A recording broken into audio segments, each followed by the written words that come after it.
Okay, we have two hymns to tackle right at the beginning. One's a real fun one. The other one's even funner for completely different reasons.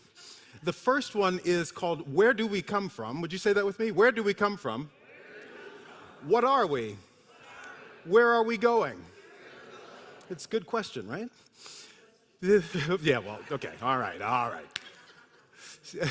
So the poet, the painter, Paul Gauguin, grew up Catholic for a long period of his life, and became, over the course of that life, something more that we would consider something like a humanist. At the end of his life, his very last painting, this was painted in Tahiti, and the painting was very large. It was called, Where Do We Come From? What Are We? Where Are We Going? As Paul Gauguin, at the end of his life, contemplated his whole life and made his own theology for much of his life, these are the questions he wound up with. And they're the questions that we ask ourselves now and every day that we live and breathe. Where do we come from? What are we? Where are we going? Where do we come from? What are we? Where are we going?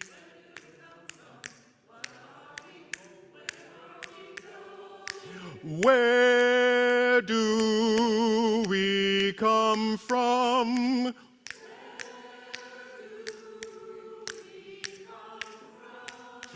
Where do we come from? Where are we going?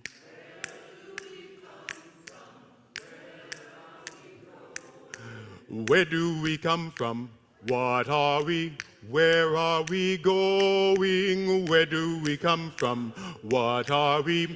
Where are we going? Where do we come from?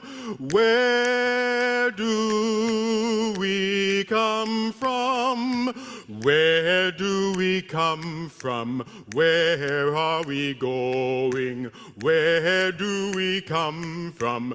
Where are we going? Okay, so the reason that we're still seated, everybody but me, is because I'd like for you to make use of your feet, the back of your feet. If you can help keep a beat, I'll keep the one that makes your head turn a little.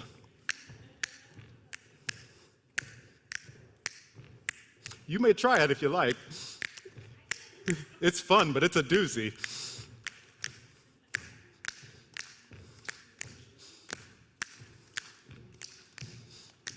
Good. This is where the tune goes, right? Here we go. Where do we come from? What are we? Where are we going? Where do we come from? What are we? Where are we going? Where do we come from? Where do we come from? Where do we come from? Where are we going? Where do we come from? Where are we going? Good. That's the whole thing. I think we can add one more part as we do this one more time.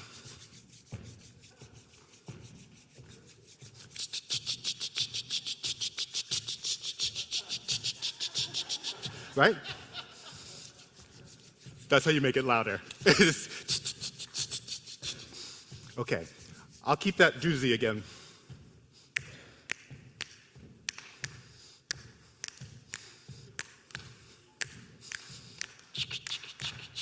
Here we go. Last time through. Where do we come from? What are we? Where are we going? Where do we come from? What are we? Where are we going? Where do we come from? Where do we come from? Last one. Where do we come from? Where are we going? Where do we come from? Where are we going?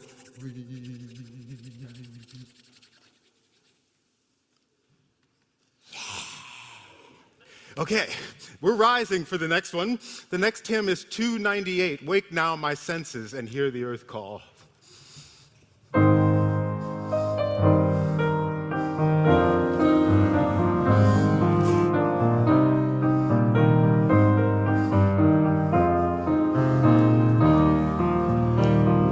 now my senses and hear the earth call.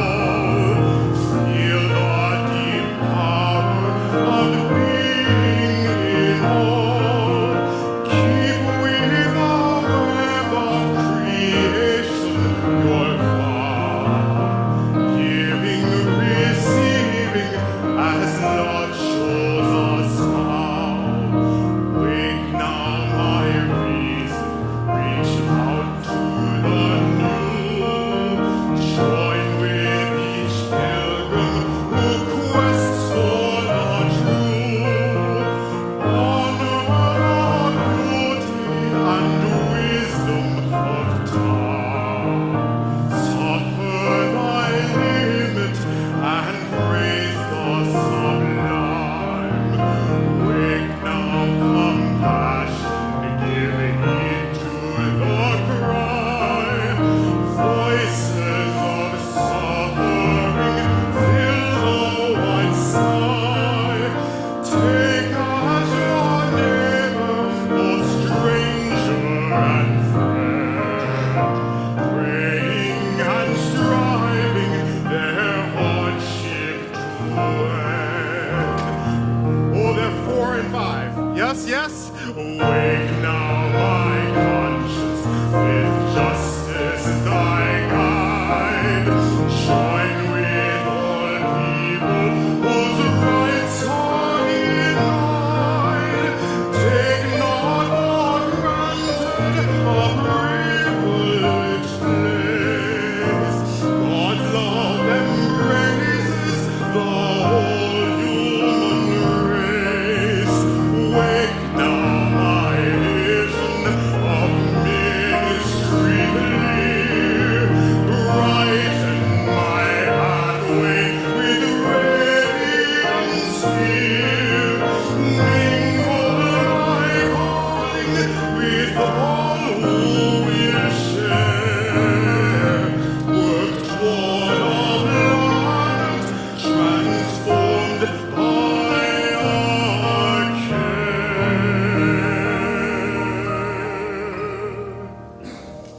Thank you. Franco, you know how I know there are 5 verses to that? Because the 5th is my favorite. That's how I always know.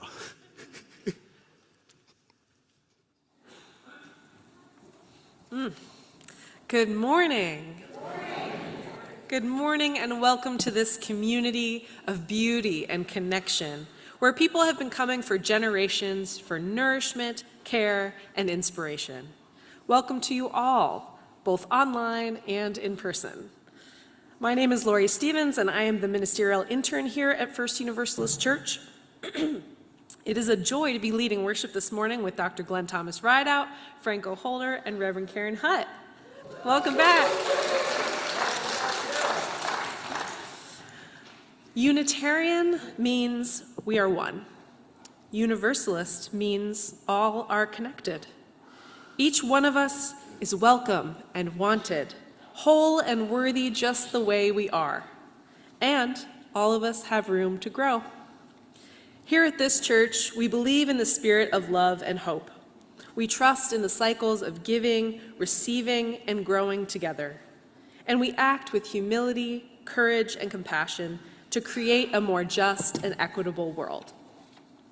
Here, we make room for ourselves, our entire selves, including our bodies, which sometimes need to move when others are still, or be still when others are moving.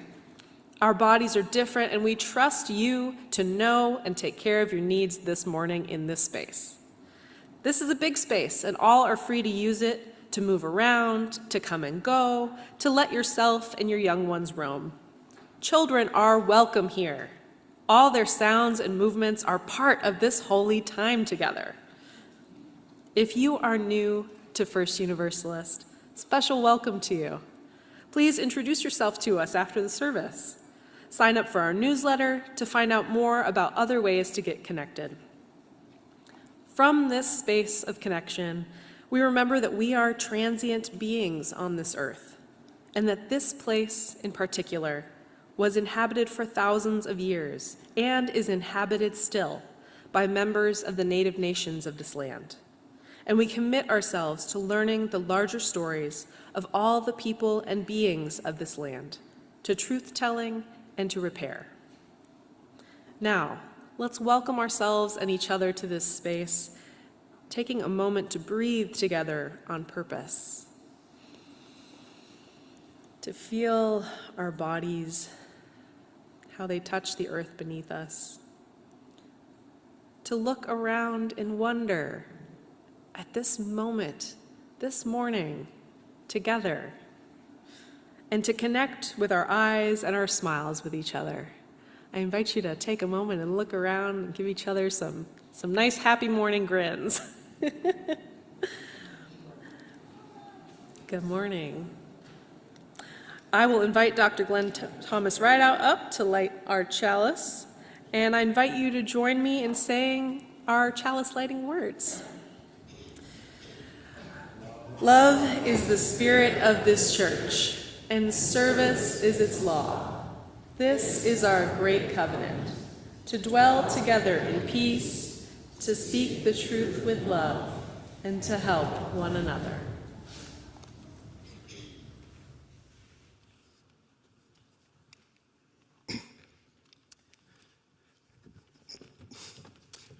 We gotta hold everybody. We gotta hold everybody up. We gotta hold everybody. We gotta hold everybody up.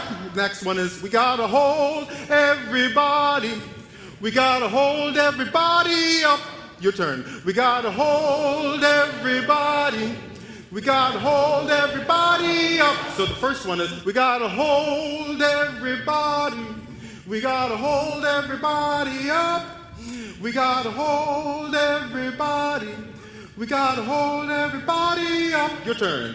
We gotta hold everybody. We gotta hold everybody up. We gotta hold everybody. We gotta hold everybody up. Hold everybody up. Up, up. Hold everybody up. Up, up. Hold everybody up. Up, up. Hold everybody up.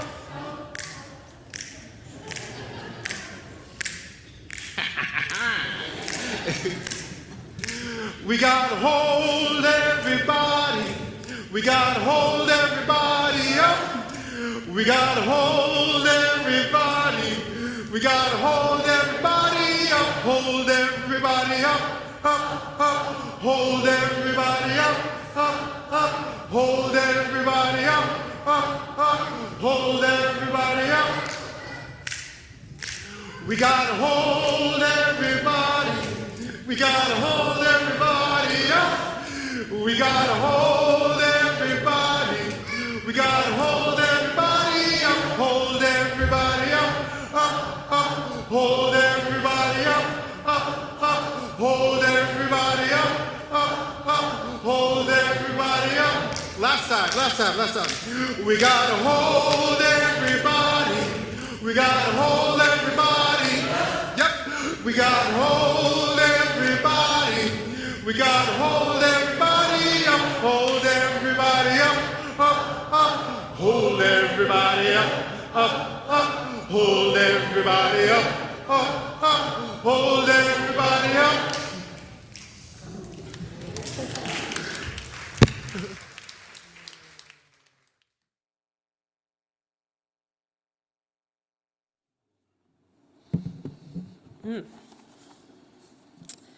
And after that rousing little number, I'm going to invite you to settle a little deeper into your body and into this moment.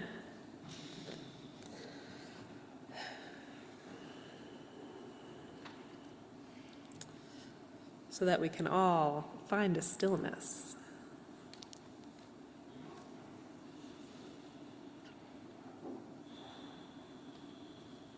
Find a stillness, hold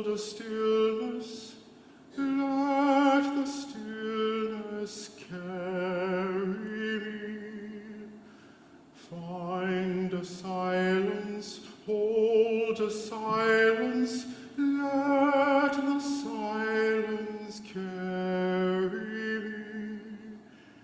In the Spirit, by the Spirit, with the Spirit giving power, I will find true harmony.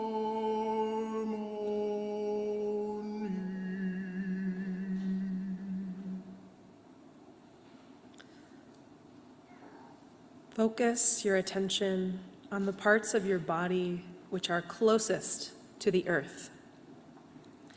Scan your attention slowly upwards. Find a stillness, hold the stillness, let the stillness carry me.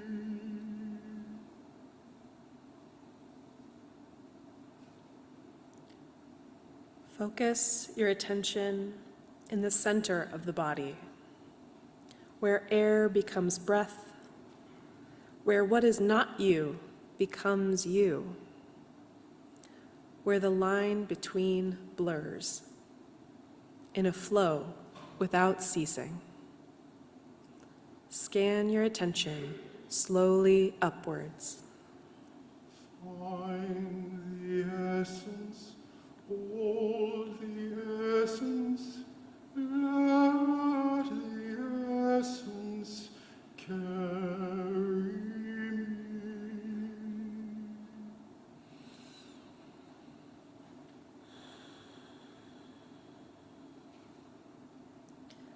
Focus your attention at the top of the body, where feeling becomes thought and thought becomes action.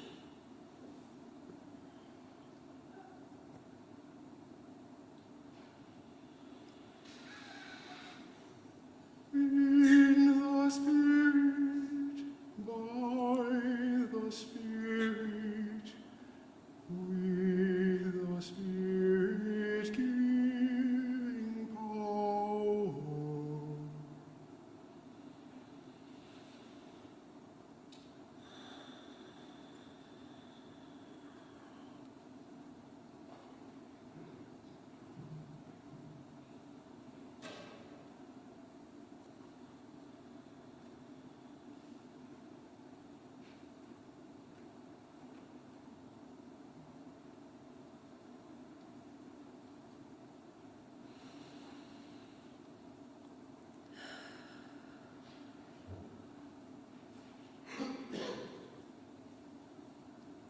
Let us find true harmony.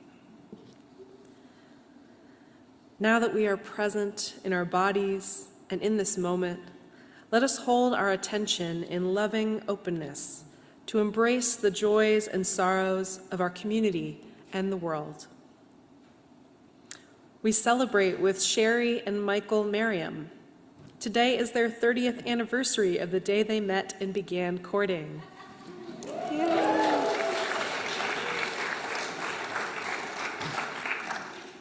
We are told that it's a long and funny story that starts with Michael accidentally throwing a rib at Sherry, and the rest is history. And it looks like they're here today, so you can ask for the rest of the story later. We also celebrate with Chris Lund and Sam Thieshfeld on their marriage yesterday. I don't know if they're here, but and that was right here. We're so happy to host beautiful events like weddings in this space. Let's see. We also lift up the complexity of experience and needs of the many people of this congregation. While some are thrilled that our mask requirement is over, we recognize that this change presents challenges for some folks as well. First U will continue to make opportunities for online and outdoor community, such as gathering under our beautiful tent, so that no one is left out or left behind. If you are ever in need of the care of spiritual listening, please get in touch with the ministers of First U.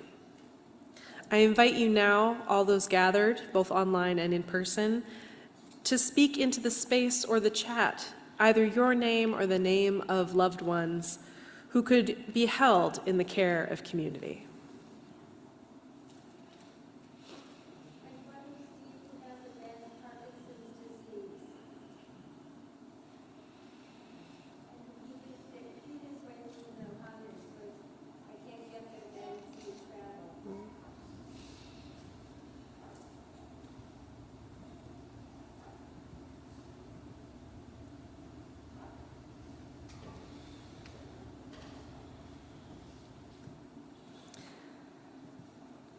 With these joys and sorrows, and all that remain unnamed on our hearts, we are together with you.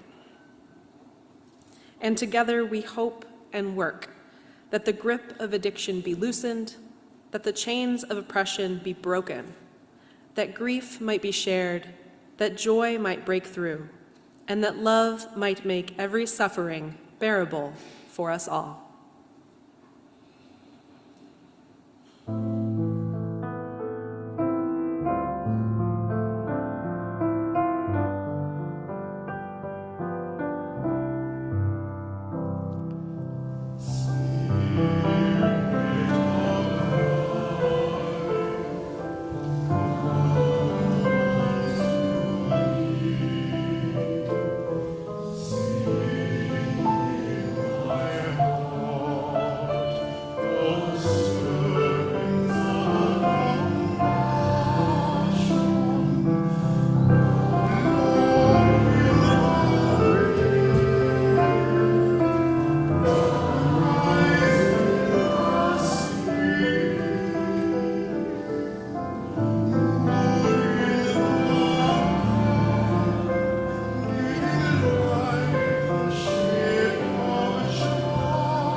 A little more than 30 years ago, the first Unitarian Universalist congregation of Ann Arbor, from which I moved. I didn't move from there, I lived in an apartment, but I moved from working there. Their director of music before me was Sarah Albright, and before Sarah was Bill Albright, the famous ragtime composer. And they commissioned him to craft a hymn commemorating the 125th year of the church. Bill wrote hymn 158, setting the commission of American theologian Thomas Traeger to this angular, brazen anthem. 158 it is.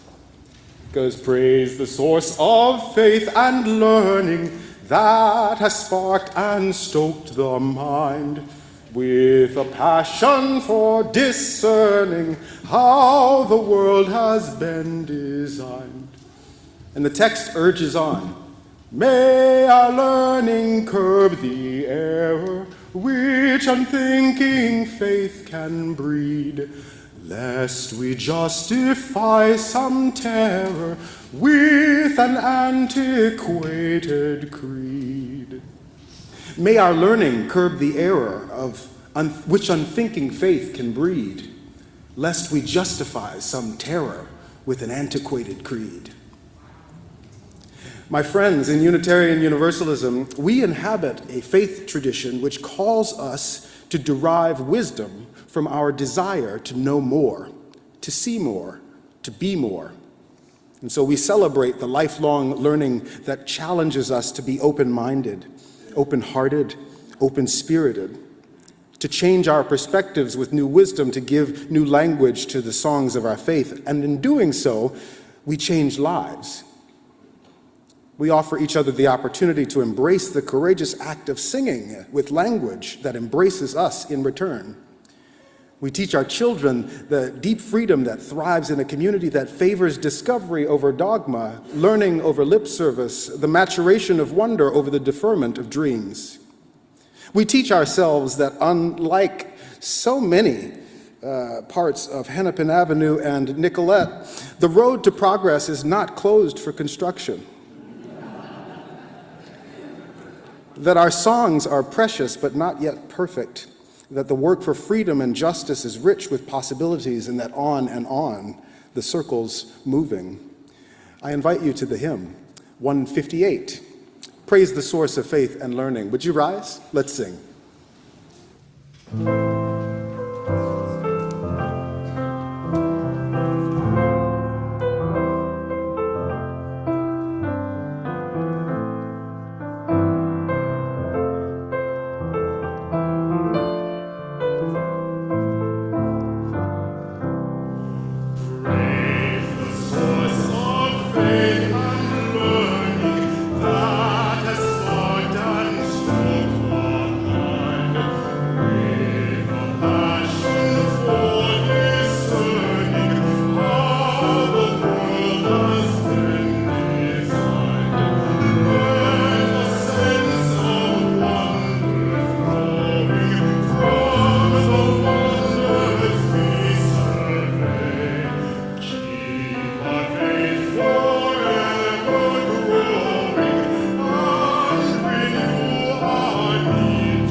Friends, in a moment, the ushers will come to receive the morning's offering, and I invite you, on behalf of the community, into the practice of generosity, good giving, and good receiving, as love shows us how.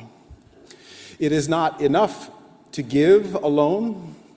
We must be willing to receive from each other in humility, in compassion, in love for ourselves when the time is right. It is not enough to receive alone. And money is not the only way to give of yourself to a community, to a relationship. These two work in partnership. They are the food of love. When we give and receive to our neighbors, to our friends, to ourselves, we nourish that bond between us. And that, my friends, is called religion. Now, if money is your gift, I invite you to place money in the basket, because money is one of the things that runs the community's home. But it's not one of the things that runs the community. Be sure to give of your time and your heart and your good smiles and your name. If you're not in a place to give right now, please know that your presence is a blessing here. Please let the basket pass you by. That's our gift of hospitality. And if you are in need of monetary assistance, financial assistance, our congregation saves the resources so that we can be of help in those situations as best we can. You talk to me, you talk to one of the ministers, we'll get that conversation started for you. In all the ways that you give, in all the ways that you get, in all our getting, let's get understanding that in this relationship of giving and receiving, we find true harmony. The ushers will now receive the morning's offering. I invite you to give generously.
I guess I can begin. Thank you for my cue. Before I start, I think we would all be remiss not to stop and acknowledge the work, the focus, the clarity, the speed, the commitment of the Democratic, Farm, and Labor Party and our fellow citizens that passed one of the most sweeping, human-oriented legislative sessions in the history of Minnesota.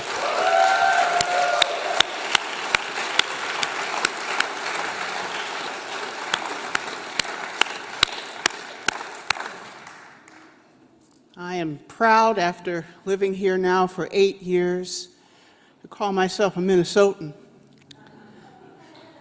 And looking around the country, I ain't going nowhere.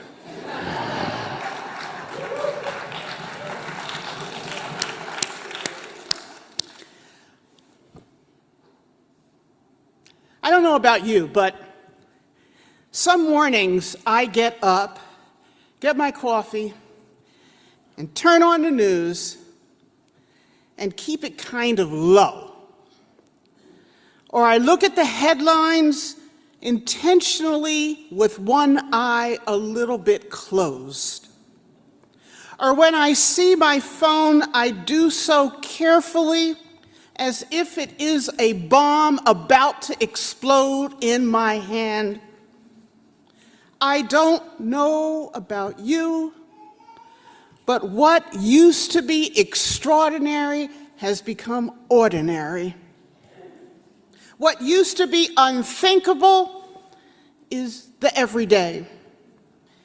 And what used to become unbearable, we have adjusted ourselves to it being acceptable. As Childish Gambino says, this is America. A radically changed and highly charged political atmosphere has taken hold of our country. We can throw our hands in the air, and as another hip-hop artist said, wave them in the air like we just don't care. We can do that, or we can shake our heads, or we can gesticulate all we want. But something is happening that many of us have never seen before. And many of us could not imagine. And for a few of us in this room, what we are seeing is reminding us of something we would rather not remember that we saw a long time ago. But for the young people that stood on this stage just a week ago, for those young people that graduated, this is the only America that they have known. This is the only America they have ever known. They have never known a world without those headlines that make us cringe. For them, this pre-fascist state is normal. It's normal. Yet, here we are, the humans who call themselves, many of us, not all, but the humans that call themselves humanists, a people holding on to the ideas and believing and hoping and envisioning the potential of doing what is good, doing what is right, doing what is decent, and what is just. But then we look at other Americans around the country sitting in pews just like this today, right at this hour, and they too are wanting to do what they believe is good, and what is decent, and what is just, and what is fair, and what is right. And it's the exact opposite of what you believe.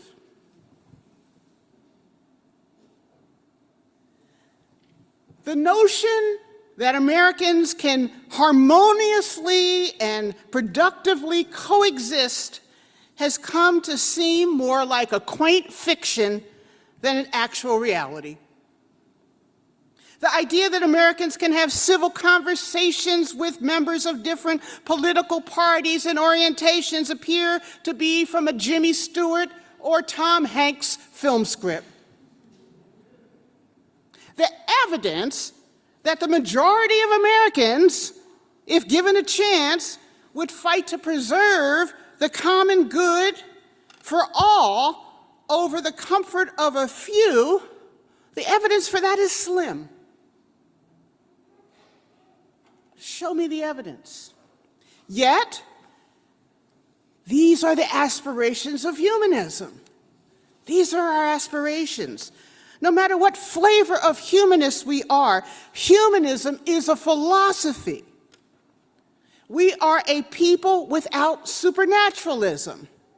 We are people who affirm our ability and responsibility to lead ethical lives of personal fulfillment, community fulfillment. We aspire to the greater good of humanity, guided by reason, inspired by compassion, and informed by experience. Reasonable. Ours is a view of the world as it is, a view of the world as it was, and a view of the world of what it might be. And it's what it might be because of us. Now, given these fundamentals of humanism and the current fundamentals in America, my question today, at this time of heightened animosity and aggression, is this: have our nice words, our pretty values, and small d democratic principles become irrelevant?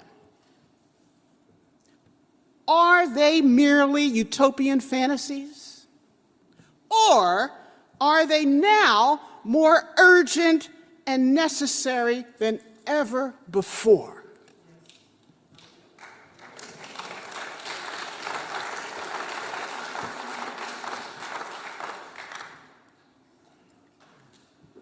Today I'm going to take you on a train ride. I want you to go on a ride with me, okay? Buckle up. Come on now. Buckle up. This is a humanist train, okay? All right, so we're going to get on a train ride. Now, there are 3 different passenger cars. Work with me, okay? And they're all linked together. And they're all kind of humanists on this train. And each car has its own kind of flavor, its own kind of style. They're all different. Now, the first car is decorated very tastefully. Wood paneling and good rugs. It's a little parochial, but the seats are comfortable and plush. This is the boomer humanist car. This is my car. It's a little pedantic, a little academic. Some of the jargon in this car that you hear in conversation is a little obscure, and they love to talk about the great canons of revolutionary humanists of the past. They understand the nature of humanism is to question, upset, and reform. Question, upset, and reform. Question, upset, and reform. For the folks on this train, in this car, humanism is personal. It's personal. And it's not attached to any particular theorist or practitioner. But there are pictures of people around. There's John Dewey on the wall, Noam Chomsky, lots of famous UUs. Now, they have a snack bar, too. And at the snack bar, they're eating bread, really good bread, a lot of cheese, and lots of good wine and sherry and port. This is my car. And they have no pithy definitions for anything. Pithy is not in their vocabulary. They say they're free-thinking, and they're hopeful. They're good people. They're good folks. By setting aside all thoughts of the afterlife, these humanists focus on making the most of their earthly existence, putting happiness above all as they traverse the good earth and seek to mitigate suffering where they can.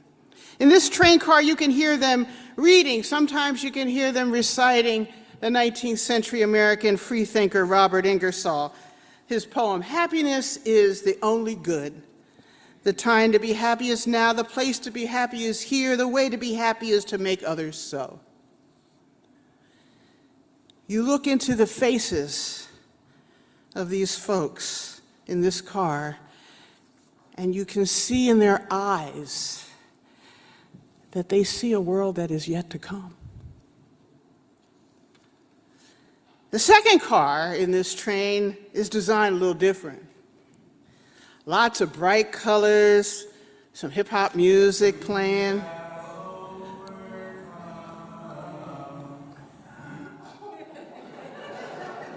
That is not the place. That is the very end. That's the end. The last one. Sorry.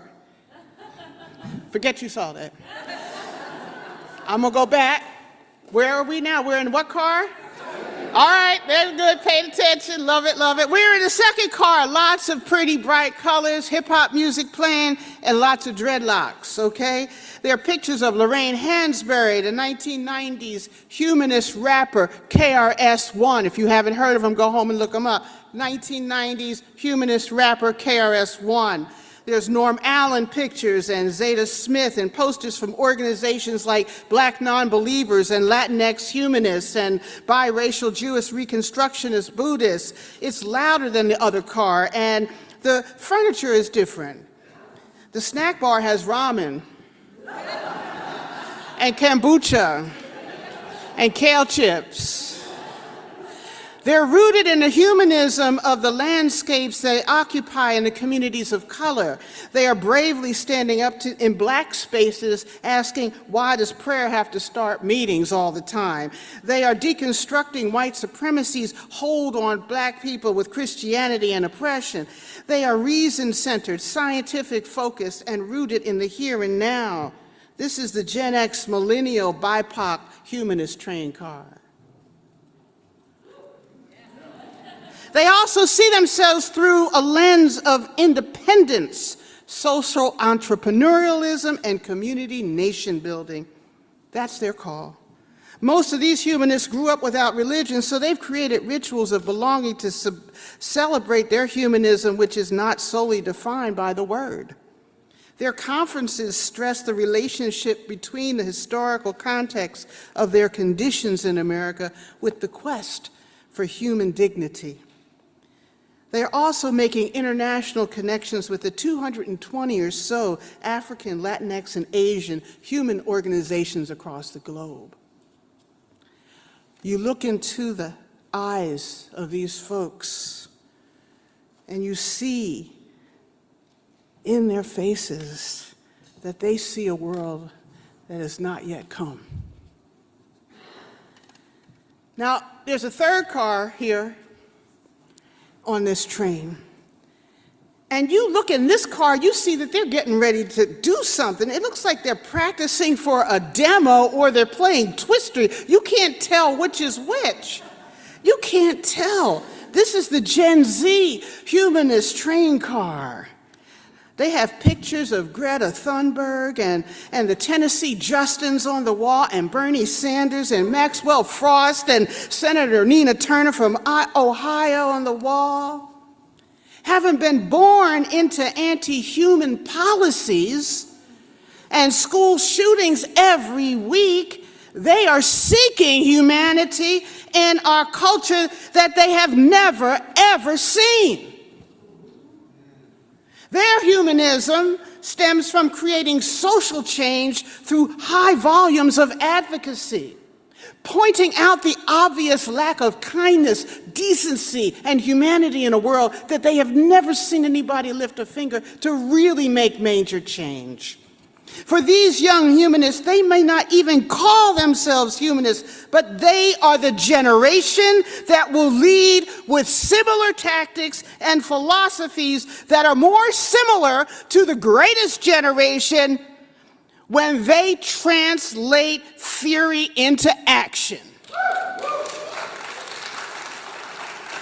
Organized labor came from the greatest generation, and who is organizing labor today? Gen Z.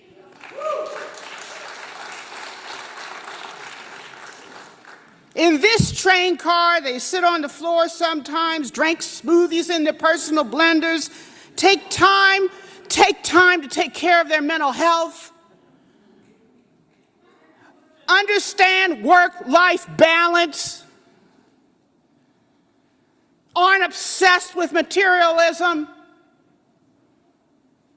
know they must work together collaboratively, and they read books like humanists in the hood. And they practice what they call culturally relevant humanism. And when you look in their eyes at these folks, you can see in their eyes that they see a world that has not yet come to be.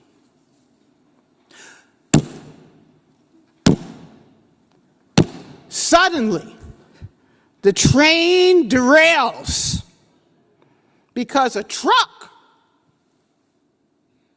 a truck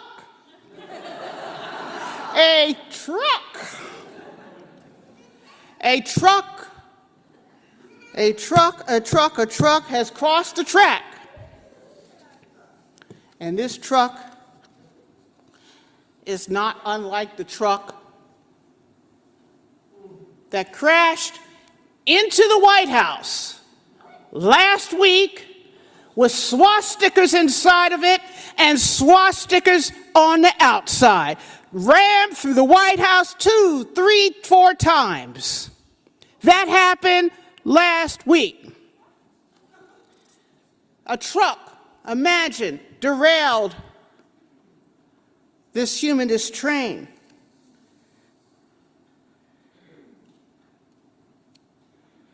The train comes to a slow stop, derailed by more than that truck. The train is like our country right now, derailed by policies, hatred, fascist violence for its own sake, all forms of anti-humanism, anti-intellectualism, and anti-woman policies, anti-child policies, anti-trans policies, anti-gay policies, pro-authoritarianism. Oh yes, this train has been derailed, but so has America been derailed. Now, when the humanists from these 3 cars get off the train, amidst all of this derailment of America, and they begin to mingle amongst one another. They begin to talk.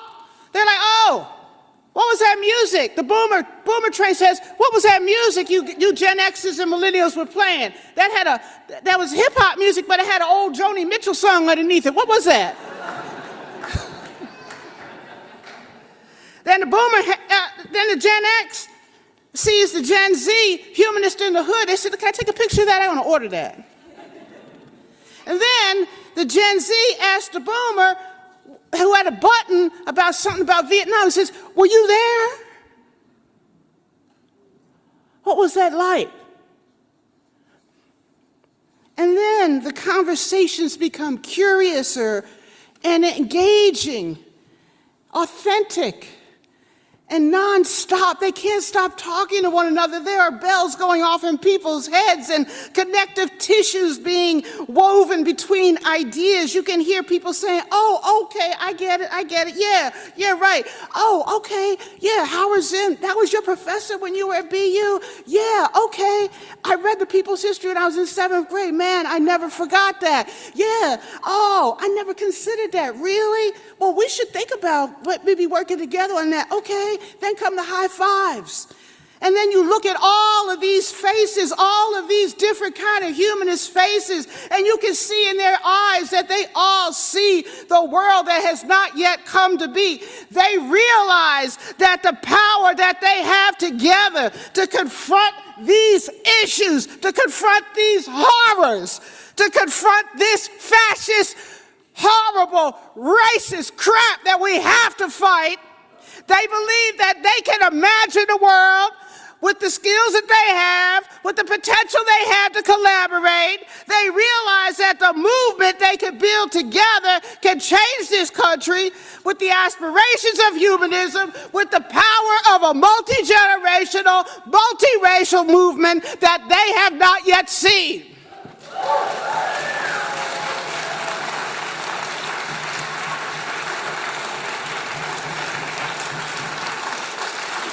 I ain't finished. I ain't done. Friends, humanist values can be really easy when it's just me doing my thing and everybody stays out of my way.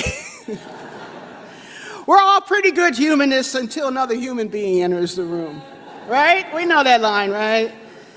When all those other humans enter, that's when it all gets tested. But it's also where our full power can be unleashed. Humanism is going through some things, and that's a good thing. It's being enlarged, challenged, reshaped, humbled, and transformed as it should be if we believe in evolution that we say we do. Humanism has been humbled by human failure. And we've learned to make room for doubt and awe within ourselves. Embodied humanism lives beyond words. Humanism is a way of life. And as my colleague, Dr. J. Exodus Hooper says, another black UU humanist, he said recently, when we take a stab at trying to make change, I don't know that I'm necessarily always interested in like-minded folks as much as I'm interested in the like-hearted folk. In other words, it's one thing to agree cognitively with one another. It's a whole nother level to agree with them on that deeper level of like-heartedness, of lifestyle, of embedded values. So friends, in these three trains, there is collective wisdom and the potential of collaborative endurance to push through what we are fighting against, because we are in a fight, we are in a war. And those three train cars of humanists can uplift, support, and encourage each other in the battles ahead as they exchange old practices and mix them with social accountability and build this humanist movement. Finally, the new train comes, but there's only one car. It's bigger, so they all had to go get their stuff from the other trains. So the boomers go get their little cheese and bread. And they get their smoothies and their ramen and their kale chips. And they all pile on the train together. But there's one thing that's going to be a problem. They don't know who's going to be the DJ. But I think that it's going to look something like this. And this is what happened.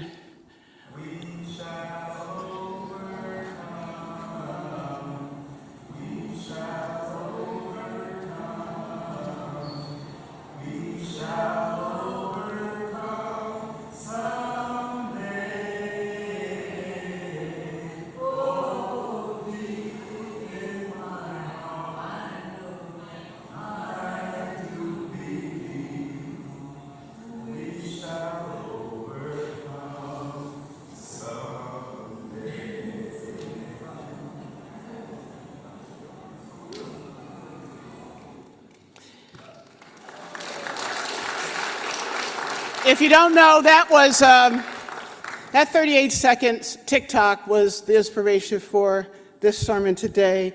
That was Justin Johnson, one of the Tennessee Justins, who was taken out of the state Senate and put back in, and Joan Baez, who ran into each other in the airport and sang that song, Gen Z and the Greatest Generation. Blessed be, amen.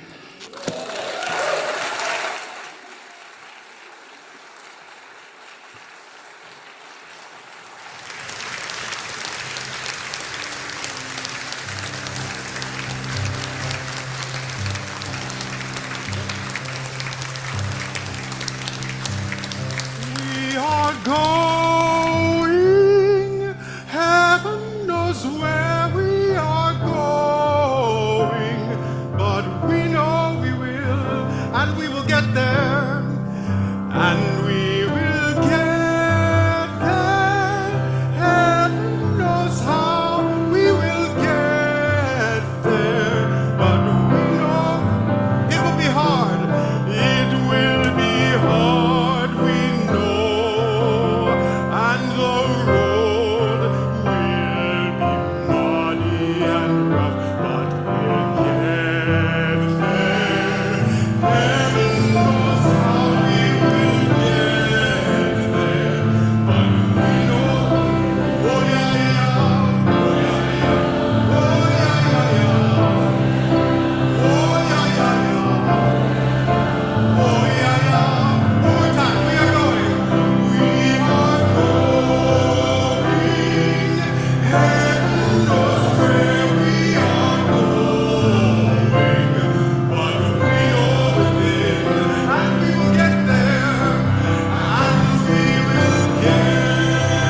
benediction is a little bit of a story about history. Tomorrow is Memorial Day, but I want to call it what it originally was called, which is Decoration Day.